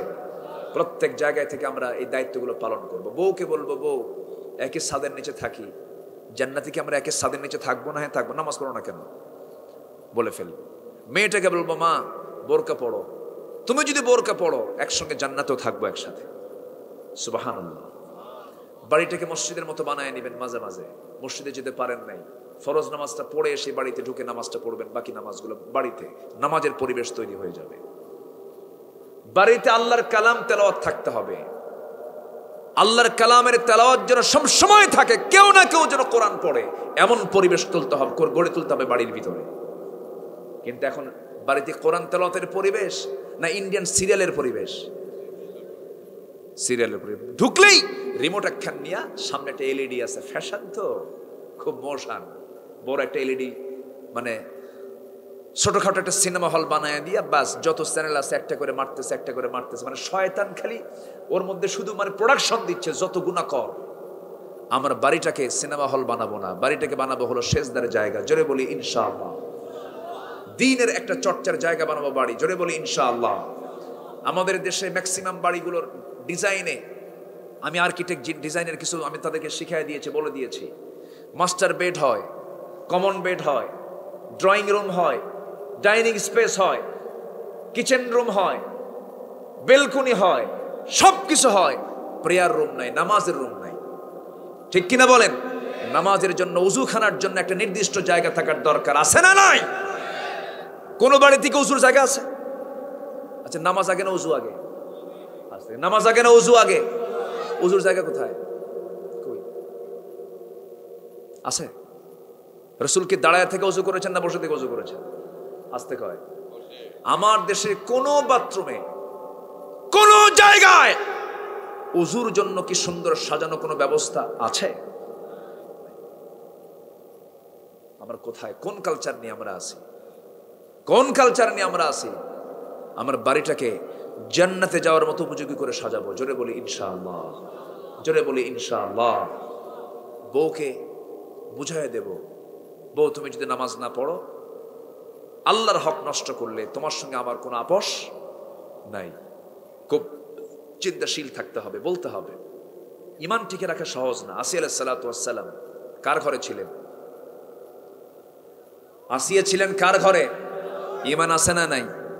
ইমান আছে। আর আজকে মুসলমানের ঘরে থাকে ইমান। ইমান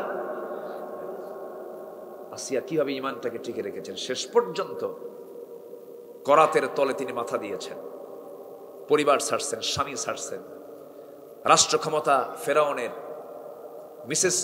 মিসেস ফেরাউন হয়েছেন, সামাজিক মর্যাদা পেয়েছেন, সব ছেড়ে ইমানটাকে টিকে রেখে আল্লাহকে বন্ধু বানাইয়া দুনিয়া থেকে বিদায় নিয়েছেন। ফেরাউন বলল, আমি তোমাকে আজকে দুনিয়া থেকে বিদায় করব। আসিয়া বললেন, আমার স্বামী, আমাকে আপনি দুনিয়া থেকে বিদায় করার হুমকি দিচ্ছেন, আমার কোনো সমস্যা নাই, কারণ আমার মৃত্যুর মধ্য দিয়ে আমি আমার আল্লাহর সঙ্গে সাক্ষাতের সুযোগ পেয়ে যাব। লিকা রাব্বি ফালিয়ামাল আমালান সালিহা, আমি আল্লাহর দিদারে চলে যাব, কোনো টেনশন নাই স্বামী আমার। আপনি আমাকে মৃত্যুর হুমকি দেখাচ্ছেন, আর আল্লাহ আমাকে জান্নাতের দরজাগুলো একটা একটা করে দেখায় দিতেছে। কোরআন দিয়ে চিরে চিরে দুই টুকরা যখন করা হলো, সেই সময় তিনি একটা দোয়া করেছেন, রব্বি বিনিলি ইনদাকা বাইতান ফিল জান্নাহ ওয়া নাজ্জিনি মিন ফিরআউনা ওয়া আমালিহি। আল্লাহ তুমি আমার জন্য বানায় দিবা জান্নাতের মধ্যে একটা ঘর, সেই ঘরটা হওয়া চাই তুমি আল্লাহ তোমার ঘরের সাথে। যেরকম সুবহানাল্লাহ, আল্লাহ তুমি আমাকে নিয়ে যাও, কিন্তু আমার ঘর একটা দরকার, সেই ঘরটা হচ্ছে তোমার ঘরের দেওয়ালের সঙ্গে যেন আমার ঘরটা হয়। আল্লাহকে আমরা কাছে নেই, রসুলকে আমরা জীবনের চাইতে বেশি ভালোবাসি, নামাজকে বেশি প্রিয় মনে করি, সেজদা দেওয়াকে সকল চাওয়ার জায়গা মনে করি।